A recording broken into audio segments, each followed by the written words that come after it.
जो police bargain है एहतसाब नैब के पास किसी ने भी की हो। सुनने में ये आ रहा है कि जो मौजूदा निगरान वज़ीर आला बने हैं उन्होंने पुलिस बारगेन की हुई है किसी वक्त में नैब के साथ। तो अगर ये एलिगेशन उसके ऊपर हो तो कानून और आइन की रूह से और अदालती फ़ैसलों की रूह से क्या सूरत-ए-हाल होती है कि ऐसा बंदा पब्लिक ऑफ़िस होल्ड कर सकता है या नहीं? नैब का वज़ीर साहब बेसिकली सेक्शन है 25 25 दफ़ा 25 ए जो है ना, ये फ़र्क है थोड़ा सा। लोग इसको कंफ्यूज कर रहे हैं कि प्ली बारगेन और वॉलंटरी रिटर्न जो है ना, इसमें फ़र्क है। प्ली बारगेन हमेशा तब होती है जब रेफरेंस दायर हो जाता है, तो उसमें अदालत इन्वॉल्व होती है। अदालत के साथ वो जाके मामला जाता है अदालत के आगे, तो वो प्ली बारगेन होती है। तो उसमें तो लाजमी डिस्क्वालिफिकेशन होती है, और जो बाकी उसके कॉन्सिक्वेंसेस हैं कि वो कर्जा नहीं ले सकता, पब्लिक ऑफिस नहीं होल्ड कर सकता शख्स, वो चीज़ें आती हैं। लेकिन जो वॉलंटरी रिटर्न है महकमे के पास ही हो जाए, अदालत तक मामला ना जाए, तो उसके ऊपर वो चीज़ें नहीं लगती, क्योंकि किसी अदालत की कोई फाइंडिंग नहीं होती, किसी अदालत की जजमेंट नहीं होती। कोई अदालत ये कहती नहीं है कि ये डिसक्वालीफाइड होगा और ये पब्लिक ऑफिस होल्ड नहीं कर सकेगा, तो इसलिए उस पर वो नहीं लगती। एक सुप्रीम कोर्ट में सुओ मोटो केस चला था 17 ऑफ 16, यानी सुओ मोटो नंबर 17 2016 का। उसमें इस तरह की एक ऑब्जर्वेशन आई थी कि लोग पैसे वापस करके तो साफ़ सुथरे होकर बैठ जाते हैं। तो ये ऐसा नहीं होना चाहिए। जो पैसे वापस करता है, इस तरह खुद मानता है जुर्म अपने को कि मैंने जुर्म किया है, और वो पैसे वापस करता है, तो वो भी मिसकंडक्ट का मुर्तकब होता है।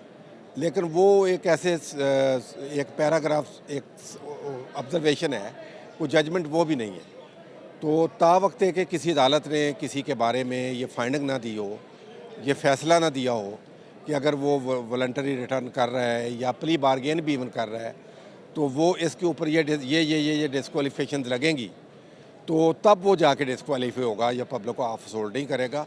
तो ये जो केस है जिसकी तरफ आप इशारा कर रहे हैं, जो अभी निगरान वज़ीर आला बने हैं पंजाब के, मोहसिन नकवी साहब, तो मेरी इत्तला के मुताबिक या मेरी समझ के मुताबिक उनके ख़िलाफ़ किसी अदालत की कोई ऐसी फाइंडिंग नहीं है कि किसी अदालत ने यह कहा हो कि चूँकि इन्होंने वॉलंटरी रिटर्न किया है या प्ली बारगेन की है, जो उर्फ़ आम में लफ्ज़ चलता है, तो ये नाअहल होंगे या ये पब्लिक ऑफिस होल्ड नहीं करेंगे या ये किसी निजी या सरकारी बैंक से कर्जा। बिस्मिल्लाहिर्रहमानिर्रहीम। ये जो अबूरी सेटअप में नकवी साहब को वज़ीर आला बनाया गया है, ये मैला फाइडी पे मबनी है। कानून और आइन इसकी इजाज़त नहीं देता।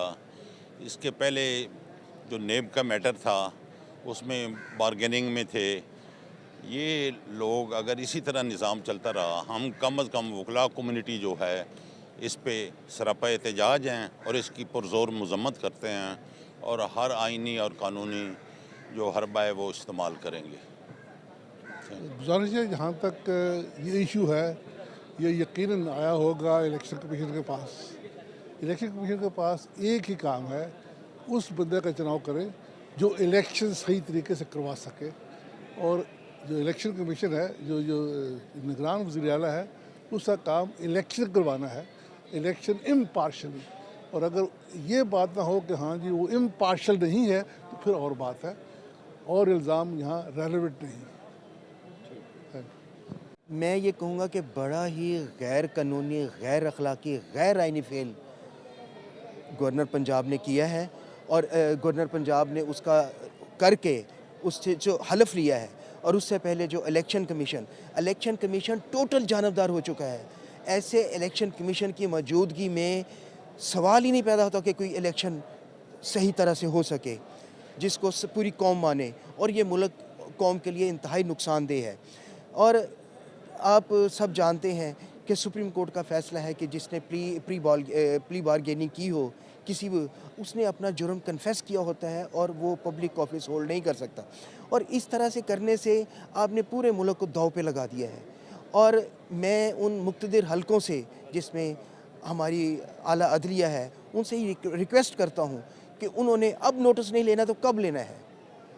मुल्क तबाह बर्बाद हो रहा है, और आला अदलिया को चाहिए कि उनको सुओ मोटो नोटिस लेके इस पे अज़ खुद ऐसे लोगों को निगरान वज़ीर आला निगरान वज़ीर आज़म मुकर्रर करे उन ऑफिस को जहाँ पे केयर टेकर गवर्नमेंट के जो ऑफिस होल्ड करने हों उनको अपॉइंट करे जिन पे किसी किस्म का कोई एलिगेशन ना हो, जो गैर जानबदार हों, पाकिस्तान से मुखलिस। देखिए कानून तो बड़ा वाज़ेह है, पार्टीज़ ने अपने अपने नाम देने थे, नाम देने ना इत्तेफाक होने की सूरत में अल्टीमेटली ये फ़ैसला जो था वो इलेक्शन कमीशन ऑफ पाकिस्तान ने करना था, उन्होंने कर दिया।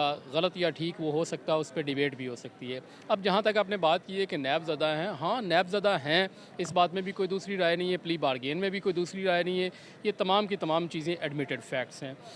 मेरी नज़र में और कानून की नज़र में प्ली बारगेन एक किस्म की सज़ा है और जिस शख्स को सज़ा हो जाए वो यकीनन इस ओहदे का लायक नहीं है और उसको ये ओहदा नहीं मिलना चाहिए। ये नोटिफिकेशन मेरी नज़र में मुनासिब नहीं है। लेकिन जहाँ तक हमारे मुल्क की हालात की बात करते हैं, हमारी तमाम कैबिनेट्स के अंदर नैबज़दा लोग मौजूद थे। अगर आप उनको अलाउ करते हैं तो इनको भी अलाउ कर दें। देखिए मकसद क्या है निगरान हुकूमत का मकसद है सिर्फ़ और सिर्फ फ्री एंड फेयर इलेक्शन करवाना और उसके लिए जो दरमियानी पीरियड है उसको होल्ड करना केयर टेकर गवर्नमेंट के तौर पर। इसके अलावा तो कोई रोल नहीं है। मेरा नहीं ख्याल अगर फ्री एंड फेयर इलेक्शंस होते हैं तो निगरान CM का किसी किस्म का मुझे कोई रोल नज़र नहीं आता सिवाय सूबे के चीफ़ एग्जेक्टिव के अलावा।